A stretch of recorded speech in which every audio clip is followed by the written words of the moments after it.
Don't forget to subscribe.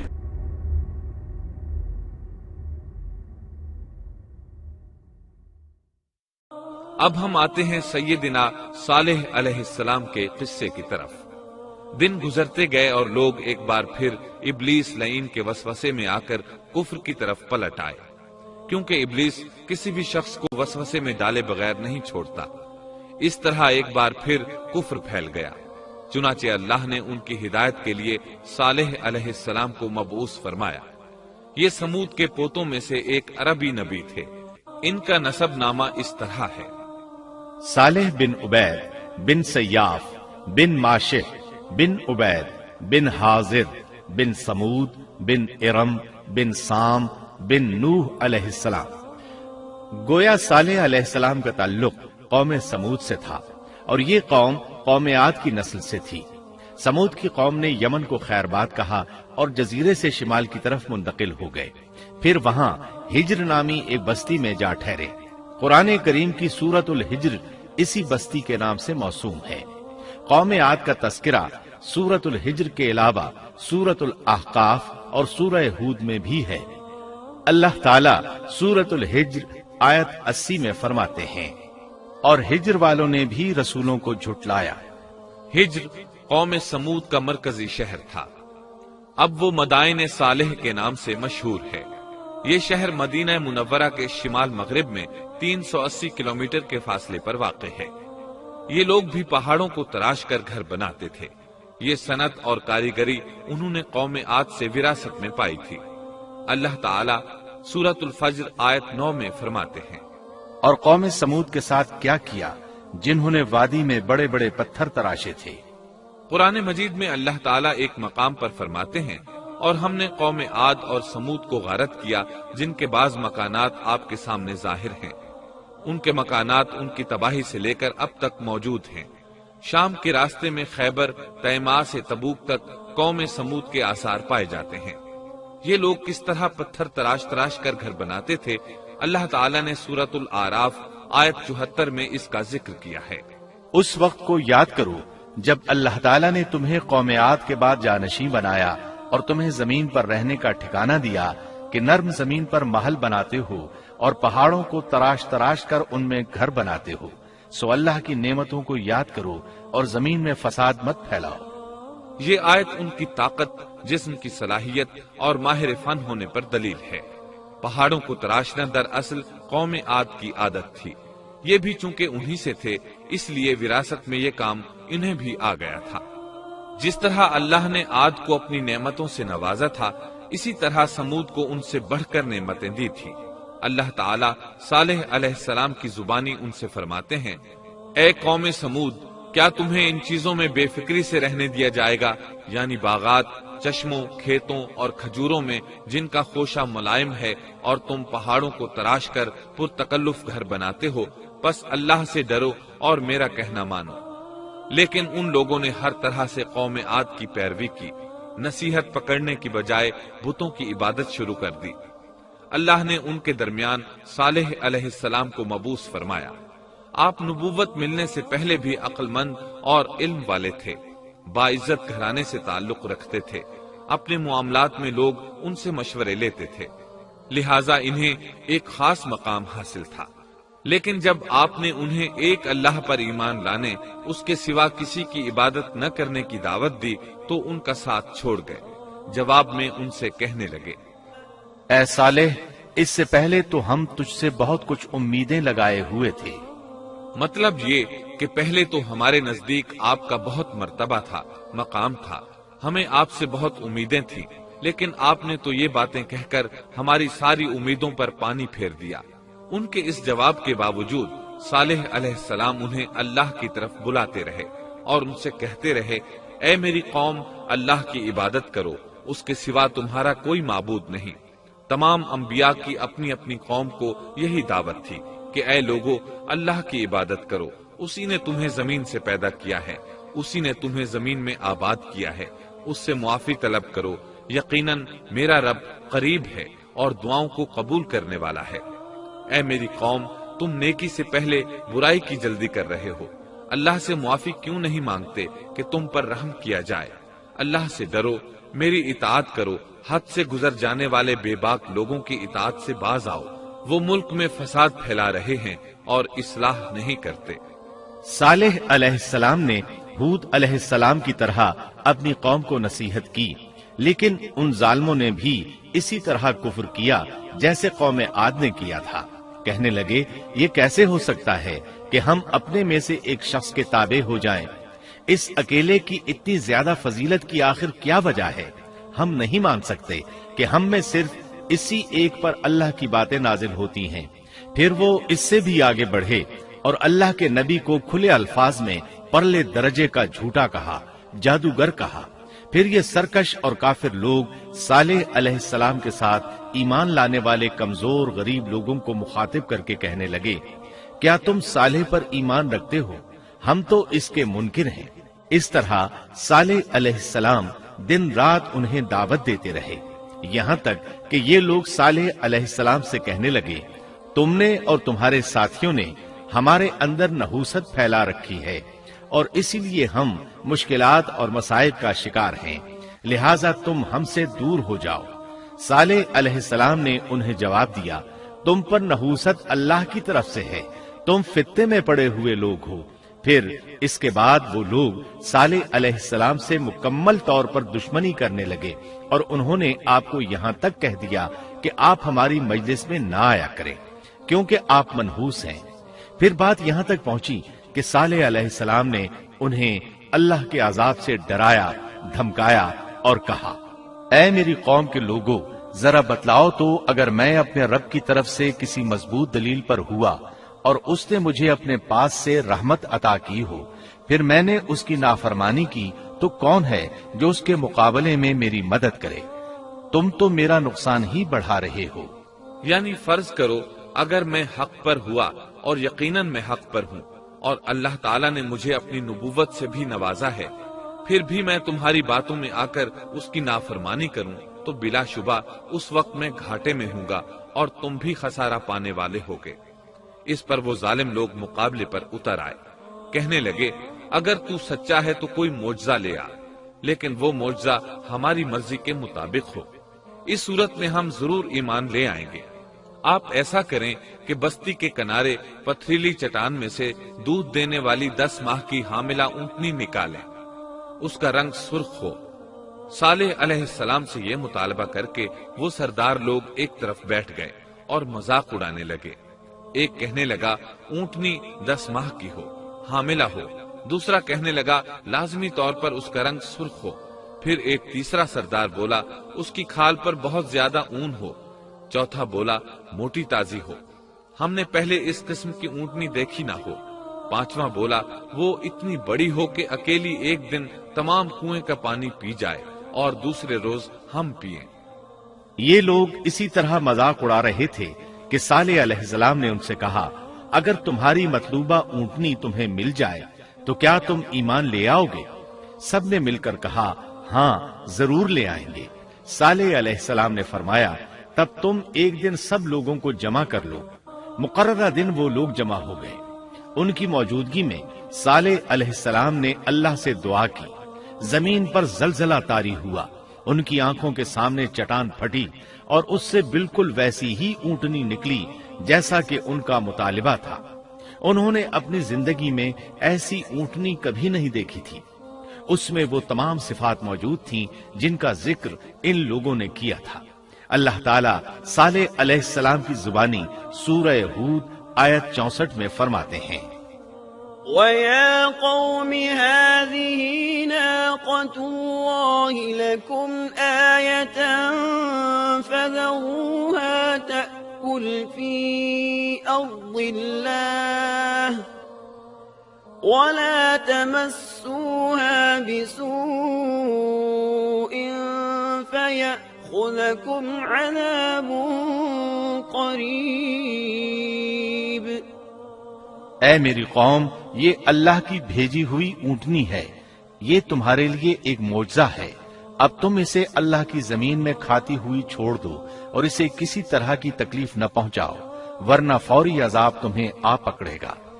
اس اونٹنی کو چونکہ کسی اونٹنی نے جنم نہیں دیا تھا، اس لیے اس کو ناقۃ اللہ یعنی اللہ کی اونٹنی کہا گیا۔ پھر صالح علیہ السلام نے فرمایا، لوگو سن لو، ایک دن یہ اونٹنی پانی پیے گی، ایک دن تم پیو گے، تم میں سے کوئی اسے تکلیف نہ پہنچائے، ورنہ اللہ کا بدترین عذاب تم پر نازل ہوگا۔ سورۃ القمر میں اللہ فرماتے ہیں، بے شک ہم اونٹنی کو ان کے لیے آزمائش بنا کر بھیج رہے ہیں، تم صبر کے ساتھ ان کے انجام کا انتظار کرو۔ اس نشانی کے ظہور کے بعد اللہ تعالیٰ نے صالح علیہ السلام کو مخاطب کر کے فرمایا، تم اب دیکھتے رہو کہ ان کا انجام کیا ہوتا ہے، ان کی سختیوں پر صبر کرو، ان سے کہہ دو کہ پانی پر ایک دن ان کا اختیار ہوگا اور ایک دن اس اونٹنی کا، خبردار کوئی زیادتی نہ کرے اور اس اونٹنی کو پانی پینے سے نہ روکے۔ سورۃ الشمس میں اللہ تعالیٰ فرماتے ہیں کہ ان سے اللہ کے رسول نے فرما دیا تھا کہ اللہ کی اونٹنی کی اور اس کے پانی پینے کی باری کی حفاظت کرو، یعنی اسے نہ تو پانی پینے سے روکو اور نہ ہی اسے کوئی تکلیف پہنچاؤ۔ اس معجزے کو دیکھ کر لوگ دو گروہوں میں بٹ گئے۔ بہت کم لوگوں نے صالح علیہ السلام کی پیروی کی، ان پر ایمان لائے، جبکہ اکثر لوگ پھر بھی اپنے کفر پر ڈٹے رہے۔ اللہ تعالیٰ فرماتے ہیں، ان لوگوں نے خود معجزے کا مطالبہ کیا تھا، لیکن اس کو اپنی آنکھوں سے دیکھنے کے باوجود ظلم پر اڑے رہے اور کفر پر اصرار کرتے رہے۔ سورۃ الحجر آیت 81 میں اللہ فرماتے ہیں، وَآتَيْنَاهُمْ آيَاتِنَا فَكَانُوا عَنْهَا مُعْرِضِينَ، اور انہیں ہم نے اپنی نشانیاں بھی عطا فرمائی تھیں، لیکن پھر بھی وہ ان سے گردن موڑنے والے ہی رہے۔ اسی طرح سورہ بنی اسرائیل میں اللہ تعالیٰ فرماتے ہیں، ہم نے قوم سمود کو نشان کے طور پر اونٹنی عطا فرمائی تھی، لیکن انہوں نے اس پر ظلم کیا۔ بلا شبہ وہ ایک واضح نشانی تھی، کوئی شخص یہ نہیں کہہ سکتا تھا کہ جادوگروں نے اسے پیدا کیا ہے۔ وہ اونٹنی ان میں موجود رہی، ان کے علاقے میں جہاں چاہتی چرتی، جب کنویں پر پانی پینے جاتی تو سارا پانی پی جاتی، وہ لوگ اس کا دودھ پیتے، دودھ سب کے لیے کافی ہو جاتا۔ ان کی آنکھوں کے سامنے اس نے ایک بچے کو جنم دیا، وہ شکل صورت میں بالکل اپنی ماں جیسا تھا، لوگ اسے دیکھ کر تعجب کرتے، بچہ اونٹنی کے ساتھ رہتا، یہ ایک واضح نشانی تھی، اس پر جادو کا گمان کیا ہی نہیں جا سکتا تھا۔ وہ اونٹنی ایک عرصے تک ان لوگوں میں رہی۔ اللہ فرماتے ہیں، ہم نے قوم سمود کو بطور نشان کے ایک اونٹنی دی تھی، لیکن انہوں نے اس پر ظلم کیا، حالانکہ یہ نشانیاں ہم لوگوں کو ڈرانے کے لیے ہی بھیجتے ہیں۔ وہ لوگ اس اونٹنی کو دیکھ کر متعجب ضرور ہوئے، لیکن ایمان پھر بھی بہت کم لوگ لائے، حالانکہ اس نشانی کے بعد انہیں چاہیے تھا ایمان لے آئیں۔ پھر ایک دن قوم کے سرداروں نے مشورہ کیا کہ اگر ہم نے صالح کو اسی طرح چھوڑ دیا تو کہیں لوگ ہمیں نہ چھوڑ دیں اور صالح کے پیروکار بن جائیں۔ اس اونٹنی نے تو ہمیں مصیبت میں ڈال دیا ہے، ہم پورا ایک دن پانی کو چھو بھی نہیں سکتے، کیونکہ یہ سارا دن پانی پیتی رہتی ہے۔ پھر یہ اس قدر دیو ہیکل ہے کہ اسے دیکھ کر ہماری بکریاں بھاگ جاتی ہیں، اونٹ اسے دیکھ کر خوفزدہ ہو جاتے ہیں، لہٰذا ہمیں چاہیے کہ اس سے چھٹکارا حاصل کر لیں۔ وہ آپس میں مشورہ کرتے رہے، آخر انہوں نے ایک آدمی منتخب کیا۔ مورخین کا اس پر اتفاق ہے کہ اس کا نام قدار بن سالف تھا، اس کے ساتھ اس کا ایک ساتھی بھی تھا۔ ان دونوں نے مل کر اونٹنی کو قتل کیا۔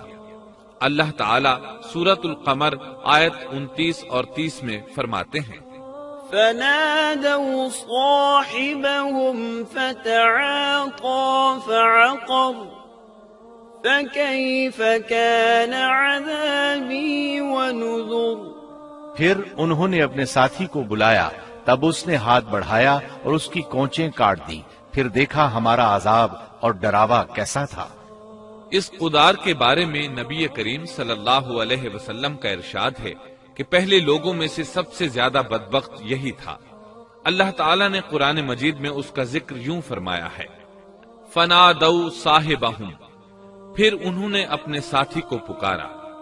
سورۃ الشمس میں اللہ فرماتے ہیں، اذ انبعث اشقاها، جب ان میں بڑا بدبخت شخص اٹھ کھڑا ہوا، یہ بدبخت قدار اٹھا، اپنے ساتھی کو ساتھ لیا اور اونٹنی کو قتل کرنے کے لیے تیار ہو گئے۔ آپس میں مشورہ ہوا کہ یہ نہ کہا جائے ہم نے اسے قتل کیا ہے۔ اس طرح باقی لوگوں نے بھی ان سے اتفاق کیا۔ اللہ تعالیٰ سورہ نمل آیت 48 میں فرماتے ہیں، وَكَانَ فِي الْمَدِينَةِ 9 رَهْطٍ يُفْسِدُونَ فِي الْأَرْضِ وَلَا يُصْلِحُونَ۔ اور اس شہر میں 9 آدمی ایسے تھے جو زمین میں فساد کرتے تھے اور اصلاح نہیں کرتے تھے۔ مطلب یہ کہ یہ لوگ فساد کی انتہا کو پہنچے ہوئے تھے، ان میں بھلائی نام کو نہیں تھی اور نہ ان کا فساد کی اصلاح کا ارادہ تھا۔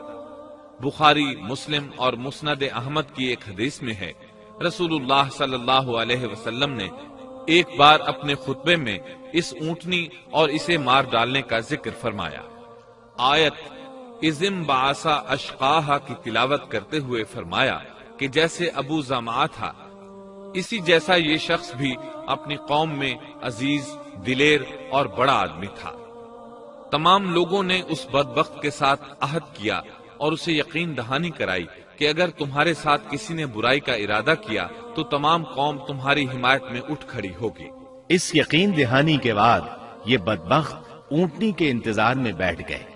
اونٹنی پہاڑ کی طرف سے آتی تھی اور پانی پی کر واپس چلی جاتی تھی، یہی اس کا معمول تھا۔ جب ان لوگوں نے چٹان سے اونٹنی کو نکلتے دیکھا تو اچانک حملہ کرنے کے لیے آگے بڑھے، لیکن اس کا جثہ دیکھ کر خوفزدہ ہو گئے، الٹے پاؤں بھاگے۔ بدبخت قدار نے اپنے ساتھیوں کی یہ حالت دیکھی تو ہنس پڑا اور آگے بڑھ کر اونٹنی کی ران میں تیر مارا۔ اس سے اونٹنی کی ران کی ہڈی ٹوٹ گئی اور وہ نیچے گر گئی۔ پھر اس ظالم نے اپنے ساتھیوں کو آواز دی اور آگے بڑھ کر اونٹنی کی کونچیں کاٹ دی۔ سورۃ الشمس میں اللہ تعالیٰ فرماتے ہیں، ان لوگوں نے اپنے پیغمبر کو جھوٹا سمجھ کر اس اونٹنی کی کونچیں کاٹ دی، بس ان کے رب نے ان کے گناہوں کے باعث ان پر ہلاکت ڈالی اور پھر ہلاکت کو عام کر دیا اور اس بستی کو برباد کر دیا۔ اونٹنی کی کونچیں کاٹ دیے جانے کے بارے میں اللہ تعالیٰ ایک دوسرے مقام پر فرماتے ہیں کہ پس انہوں نے اونٹنی کو مار ڈالا اور اپنے پروردگار کے حکم سے سرتابی کی اور کہنے لگے، اے صالح، جن عذابوں سے تو ہمیں دھمکاتا رہتا تھا، اگر تو واقعی پیغمبر ہے تو ان عذابوں کو ہم پر نازل کرا دے۔ اونٹنی پر حملہ ہوتے ہی اس کا بچہ بھاگ نکلا تھا۔ وہ پہاڑ کی چوٹی پر چڑھ گیا، 3 مرتبہ بلبلایا۔ یہ بدبخت اس کے پیچھے بھاگے اور آخر اسے بھی قتل کر دیا۔ پھر تمام بستی والے جمع ہوئے، اونٹنی اور اس کے بچے کا گوشت تیار کیا اور مزے کے ساتھ اس کو کھایا۔ اس جرم میں ان سب نے شرکت کی، البتہ جو لوگ صالح علیہ السلام پر ایمان لے آئے تھے وہ الگ تھلگ رہے۔ صالح علیہ السلام کو جب یہ خبر ملی تو وہ گھبرائے ہوئے اونٹنی کے پاس پہنچے۔ اونٹنی بے جان پڑی تھی، اس کا بچہ بھی بے جان تھا۔ لوگ ان کے گرد جمع تھے اور ان کا گوشت کھا رہے تھے۔ اس وقت صالح علیہ السلام نے ان سے کہا، فقال تمتعوا في داركم 3 أيام ذلك وعد غير مكذوب۔ اس پر صالح نے کہا کہ اچھا تم 3 دن تک اپنے گھروں میں رہ سہ لو، یہ وعدہ جھوٹا نہیں ہے۔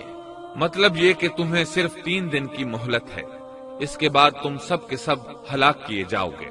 وہ صالح علیہ السلام کی بات کو رد کرتے ہوئے انہیں دھمکیاں دینے لگے کہ جن عذابوں کا تو ہم سے وعدہ کر رہا ہے، اگر تو سچا ہے تو ان کو ہم پر نازل کر دے۔ اس کے بعد وہ جمع ہو کر مشورہ کرنے لگے کہ آج رات صالح کو بھی مار ڈالو۔ ان کے اس مشورے کے بارے میں اللہ تعالیٰ سورۃ النمل آیات 48 اور 49 میں فرماتے ہیں، اس شہر میں 9 سردار تھے، وہ زمین میں فساد پھیلاتے رہتے تھے اور اصلاح نہیں کرتے تھے۔ انہوں نے آپس میں بڑی بڑی قسمیں کھا کھا کر عہد کیا کہ رات ہی کو صالح اور اس کے گھر والوں پر چھاپا ماریں گے اور اس کے وارثوں سے صاف کہہ دیں گے کہ ہم اس کے اہل کی ہلاکت کے وقت موجود نہیں تھے اور ہم بالکل سچے ہیں۔ اب یہ لوگ صالح علیہ السلام کے گھر کی طرف چلے۔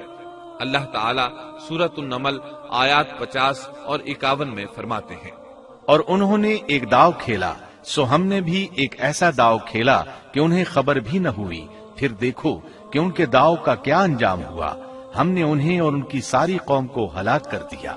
صالح علیہ السلام کا گھر پہاڑ کی بلندی پر تھا۔ یہ فسادی لوگ ابھی اوپر چڑھ رہے تھے کہ زمین حرکت کرنے لگی۔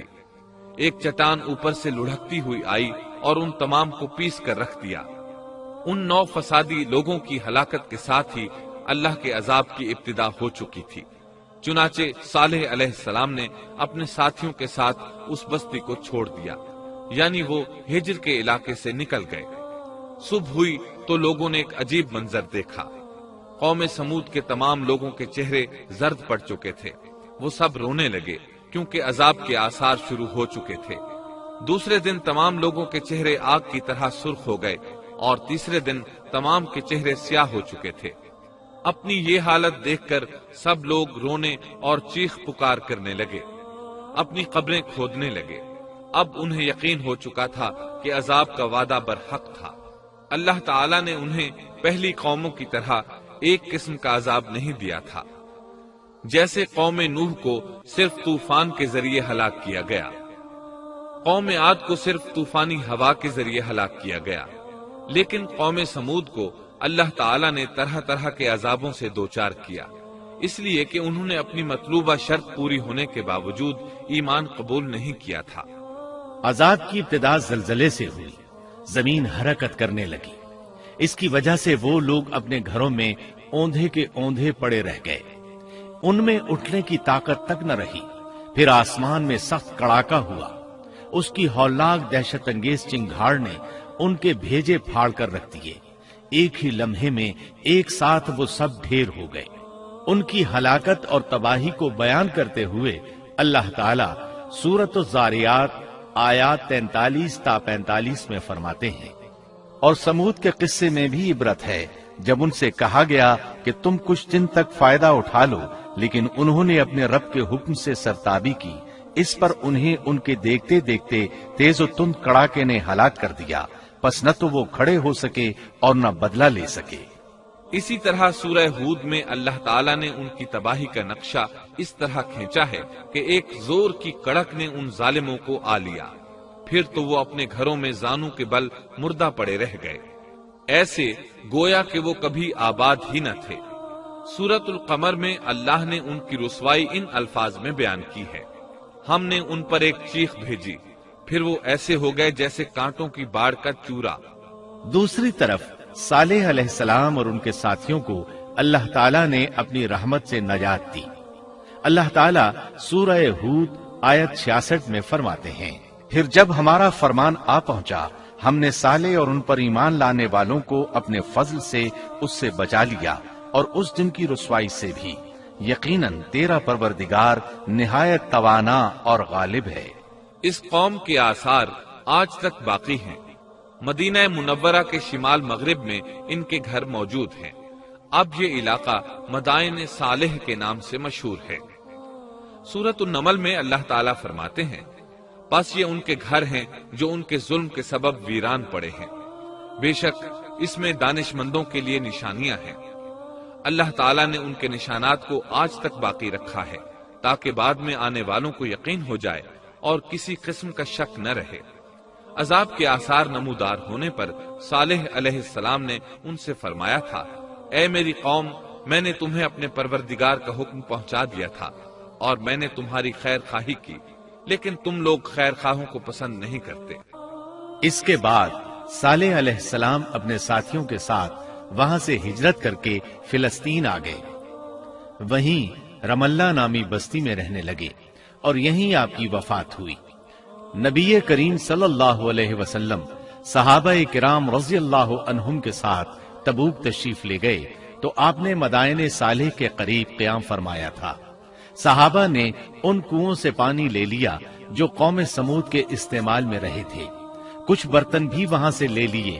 آپ کو پتہ چلا تو آپ نے حکم فرمایا، ان برتنوں کو توڑ دو اور اس پانی کو بہا دو اور اس پانی سے جو کھانا تیار کیا ہے اس کو الٹ دو۔ آپ نے انہیں ان گھروں میں داخل ہونے سے بھی روک دیا جن میں اللہ کا عذاب نازل ہوا تھا۔